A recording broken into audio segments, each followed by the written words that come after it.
I just want to ask question. If man beat woman, then they call her domestic violence. But if woman beat man, what do they call her? Okay, you get one video where man and woman they fight. Probably the man get his own wife while the woman get her own husband. Then they fight. This one na office violence. Then they fight for inside office. When I watch the video, I say, wow, the first I see the way the man they use brand. I say, why will a man be beating a woman like this? But you know, I can't look. I know I want to make you look the video over and over and over again. You gonna know what I try to talk. Okay, do you know that when I see the video, I can later discover, say, probably it might not be the man's fault. One man I say watch the video. I don't say an old video. Essentialmente. Are you mad? Yeah. So you bring the body, you bring that thing for me. I will whip you fine. You are pushing me. Jesus Christ. You tell me bring it for me. Are you cursed? I told you. Yeah, you bring it for me. Are you mad? I'm doing all wrong. I'm doing all wrong. You bring it here. Are you mad? Wait. I said, they need money now. No, hold on. Daddy. Hold on. Are you mad? Come on, send my passport. No, I will give you. No, hold on. No, leave me. Daddy, leave me. What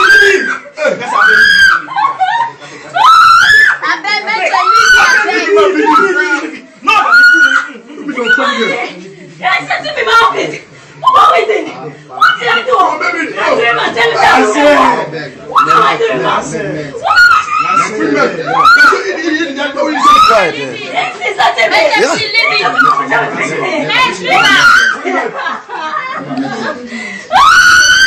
Man, it's okay. I have your video. I'll send it to you.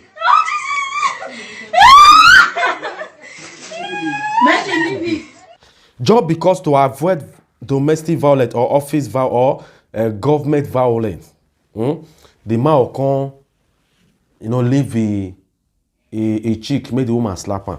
If you look at the woman first make attempt to slap the man. Probably, like I told before, the man get his own wife for house. And the woman get her own husband for house. And maybe they are working in the same office. Now, woman, maybe now like this way, be say she take they fight her husband for house. That is it. That is just the gospel truth. Any woman will go feel raise hand against another man for outside. That means what they do for inside.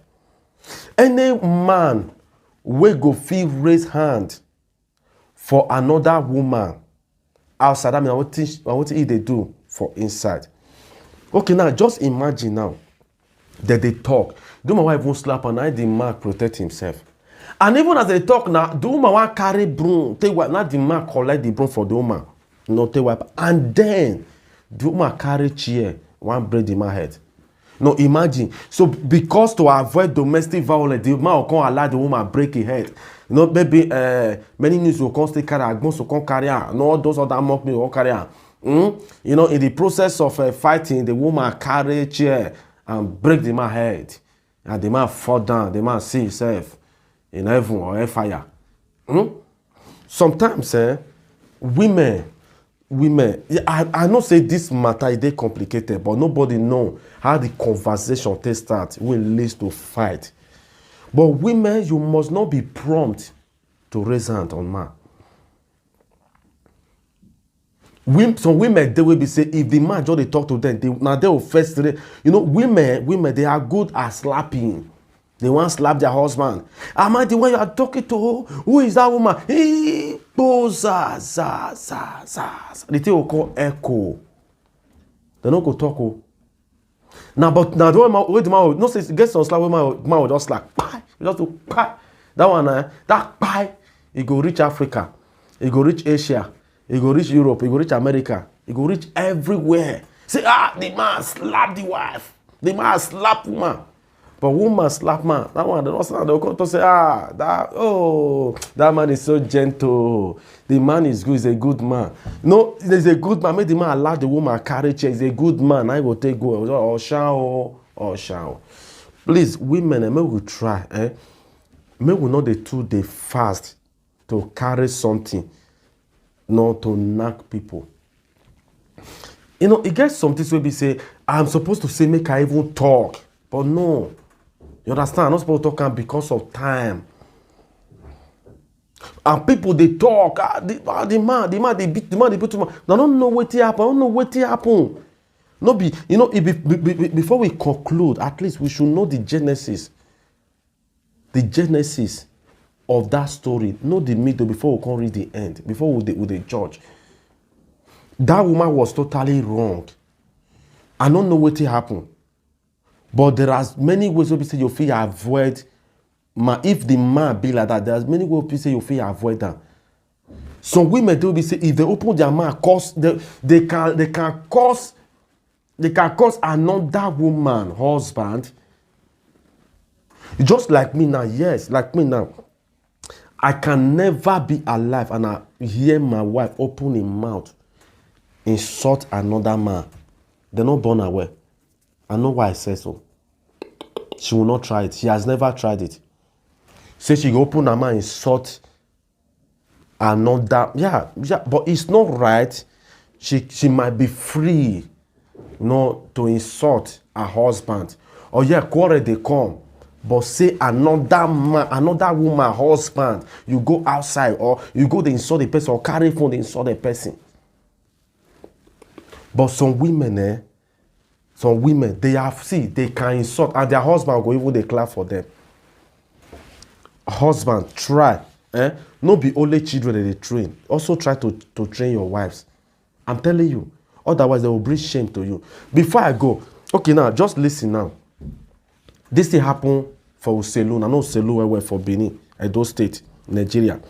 Uselu, I go buy something. I just surprised, say, one motor, like this will not be drama for Uselu market. I didn't say happen so because hold up, Conde. One motor now just small bus like that. It can't hit one woman small car for back. This guy was kind of patiently and humbly begging him, I'm sorry. Beggar. The woman just stand up. He even slap the driver. They mad. You know how much they buy this car? He slap her. You know what the woman can't. The man said, I need a slap. Are you okay? Now the woman just go carry train for inside his boot. Train. So now that's the train and rubber tries. All those cover of cooler. I was there. Cover. He just carry and just attend the man head. Now blood come out. As blood come out, woman waiting.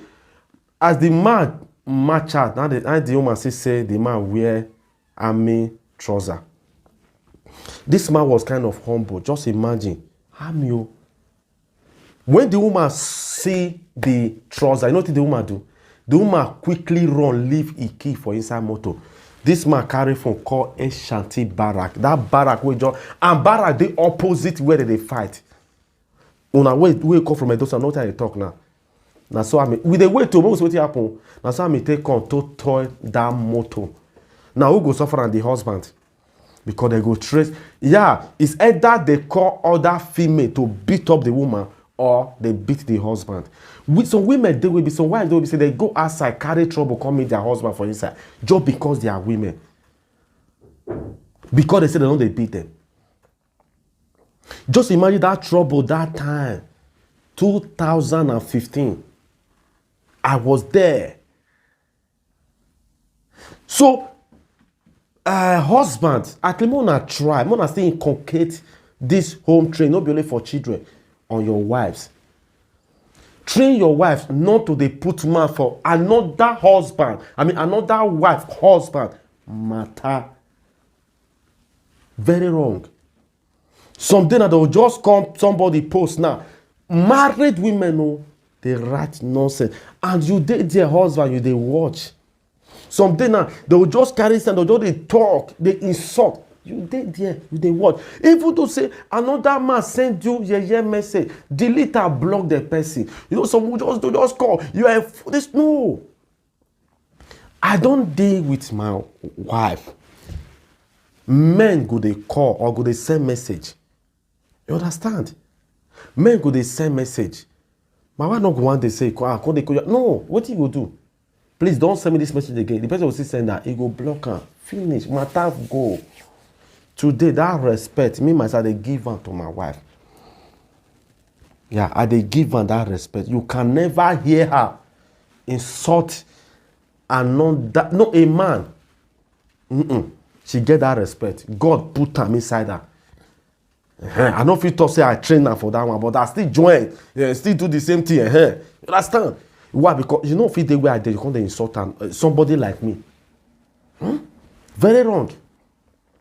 And even guy want to be saying, this we dey meet you one that cause say he and somebody they talk, he can't shout. Now just joke. Now go meet her. I said, don't try that again. You don't raise your voice at a man. Don't do it again. Say sorry, sir. I say go and apologize to the person. If she apologize to the person, and the person just say it's okay. For you to know, say even it pay the person when it is shout for the person. But sometimes we go to say it doesn't necessary now. Not be the way the person think. But now when you go and apologize to the person, you know say that way you do say it was even wrong. Person say it's alright. You know, person can still advise her. Please, men, because of time, more na train una wife. Nobody children they train. Train una wife well. Train una wife well.